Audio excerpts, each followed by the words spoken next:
Em nome do Pai, e do Filho, e do Espírito Santo. Amém. Jesus manifestou-se aos seus discípulos. E depois de comerem, perguntou a Simão Pedro: Simão, filho de João, tu me amas mais do que estes? Pedro respondeu: Sim, Senhor, tu sabes que eu te amo. Jesus disse: Apacenta os meus cordeiros. E disse de novo a Pedro: Simão, filho de João, tu me amas? Pedro disse: Sim, Senhor, tu sabes que eu te amo. Jesus disse-lhe: Apacenta as minhas ovelhas. Pela terceira vez, perguntou a Pedro: Simão, filho de João, tu me amas? Pedro ficou triste porque Jesus perguntou 3 vezes se ele o amava. Respondeu: Senhor, tu sabes tudo, tu sabes que eu te amo. Jesus disse-lhe: Apacenta as minhas ovelhas. Em verdade te digo, quando eras jovens, tu te cingias e ias para onde querias. Quando fores velho, estenderás as mãos, e outro te cingirá e te levará para onde não queres ir. Jesus disse isso, significando com que morte Pedro iria glorificar a Deus, e acrescentou: segue-me. Palavra da salvação, glória a vós, Senhor. Meus irmãos e minhas irmãs, estamos nesse tempo agora, que é o tempo ainda pascal, e nos preparando para a festa de Pentecostes que vai acontecer nesse próximo domingo. Estamos na novena de Pentecostes. Na Sagrada Escritura é a primeira novena que aconteceu dentro da igreja. Porque foi a partir dessa novena que vieram todas as outras novenas. Então, nessa novena, a igreja se prepara para receber a graça do Espírito Santo. O Espírito Santo que veio sobre os apóstolos e que permanece na igreja, iluminando a todos nós, nos concedendo a graça dos sete dons do Espírito. É Ele que nos ilumina, que nos dá o discernimento de todas as coisas. É o Espírito Santo, o Paráclito, o defensor, aquele que nos ajuda e nos dá força, o dínamos, para que nós sejamos fiéis à igreja de nosso Senhor Jesus Cristo. E é dentro desse clima de novena que agora Jesus ele dá esse encargo a Pedro.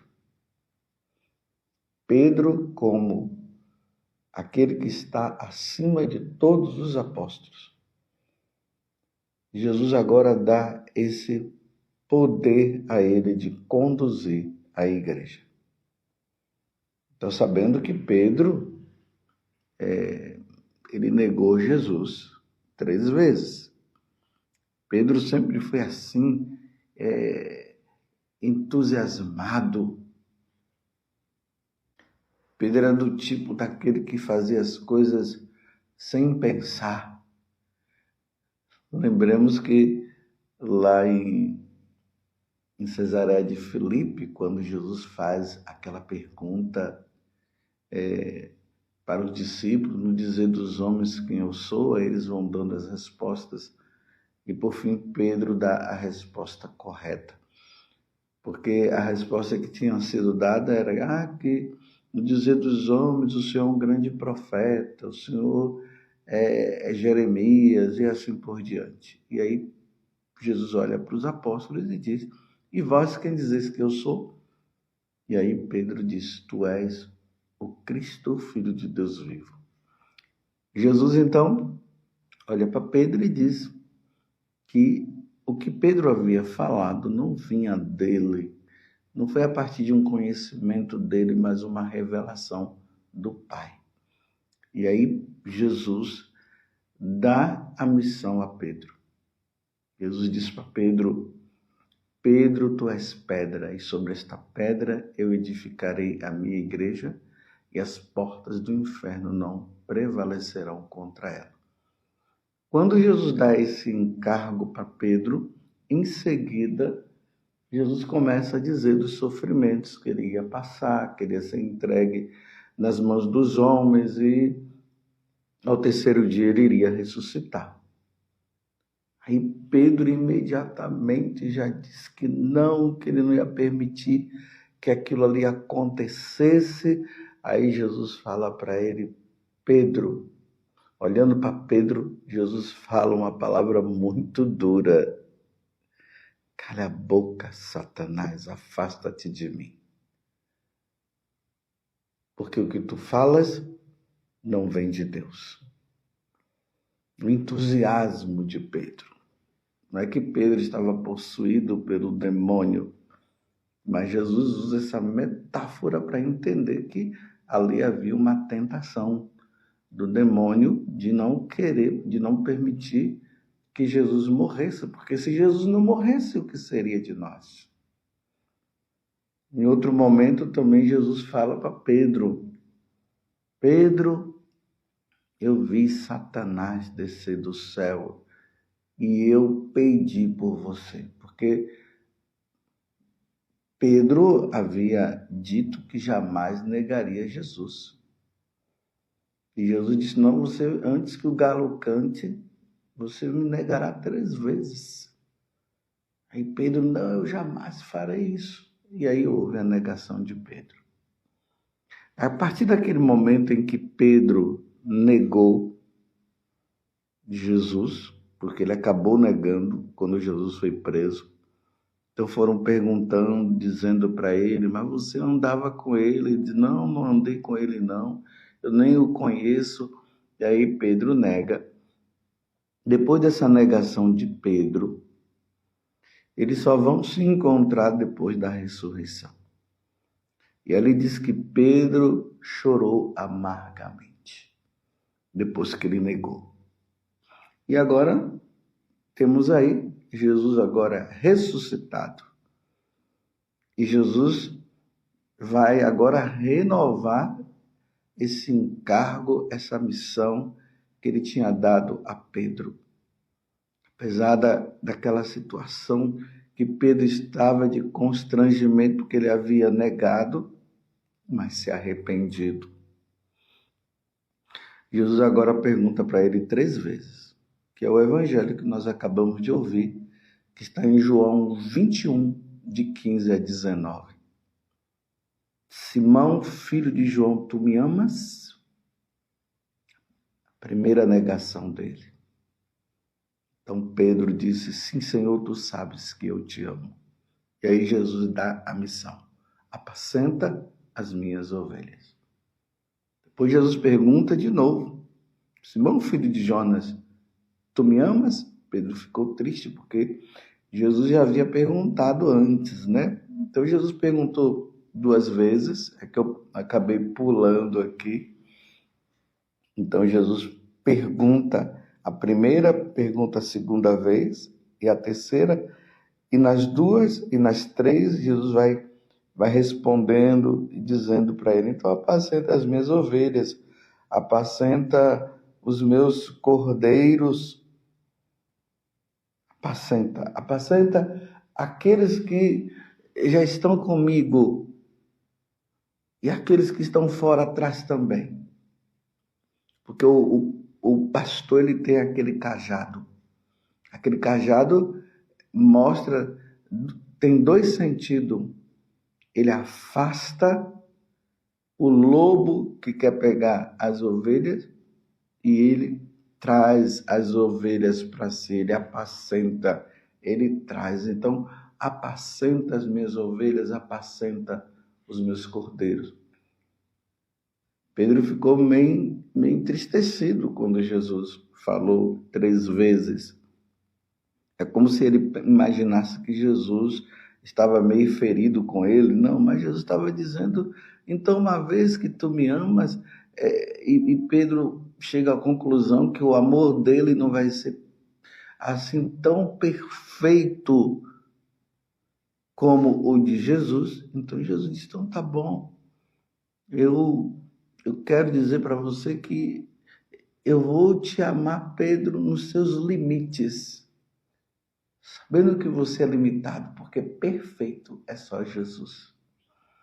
Então agora Jesus dá um encargo para ele e ao mesmo tempo diz que essa missão dele vai ser árdua e vai chegar um momento que ele vai ter que dar a vida, derramar o sangue como Jesus derramou. Pedro, diante do que Jesus falou, é claro, ele ficou ouvindo, então Jesus disse para ele, segue-me. Por isso que aqui no Evangelho Jesus diz, quando, em verdade te digo, quando eras jovem, tu te cingias e ias para onde querias. Quando fores velho, estenderás as mãos e outro te cingirá e te levar para onde não queres ir. Então, Jesus agora está mostrando para Pedro que ele vai ter que morrer. É uma missão árdua. A missão árdua de apóstolo. A missão árdua de ser a cabeça dos apóstolos, ou seja, aquele que estaria à frente dos apóstolos. Na verdade, Jesus está dando o encargo a Pedro de papa. Embora nos evangelhos não tenha a palavra papa, né? Mas o papa que quer dizer pai. Aquele que vai cuidar. Ele, a partir desse momento, Pedro se torna o vigário de Cristo, o representante de Cristo. Porque uma vez que Jesus não vai estar no meio de nós, visível, como ele estava antes, então ele coloca Pedro à frente da igreja.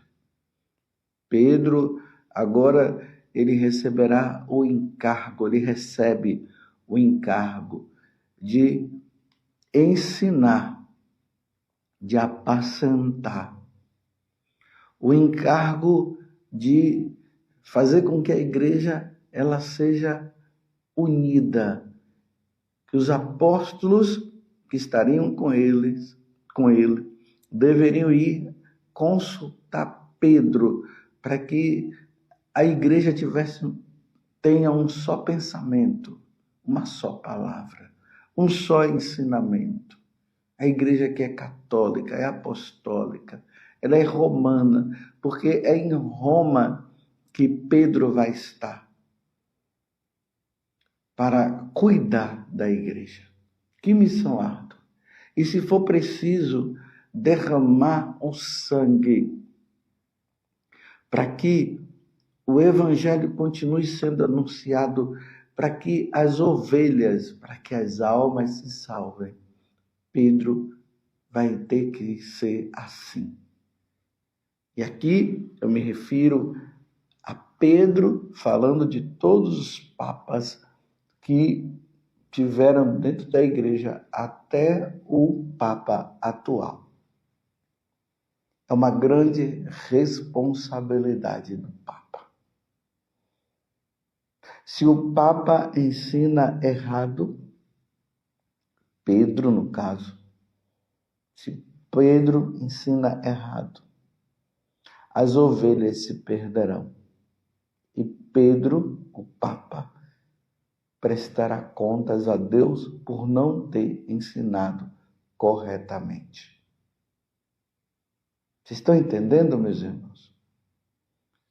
E se nós formos ver na história da igreja, os 266 papas que já passaram, nós veremos que tivemos papas santos, mas tivemos papas pecadores no sentido de pecador mesmo, como Judas, que traiu, que ensinou muitas coisas erradas. Mas aqui tem um detalhe, meus irmãos, que tudo aquilo que se dizia a respeito à moral e à fé, eles não erraram quanto a isso. Mas as atitudes deles foram atitudes erradas. Imagina, teve padres que teve filhos e outras situações tão difíceis por parte de papas. Por isso que nós vamos vendo que existem papas que foram santificados e são santos. Os primeiros papas da igreja foram santos. Em determinado momento começou.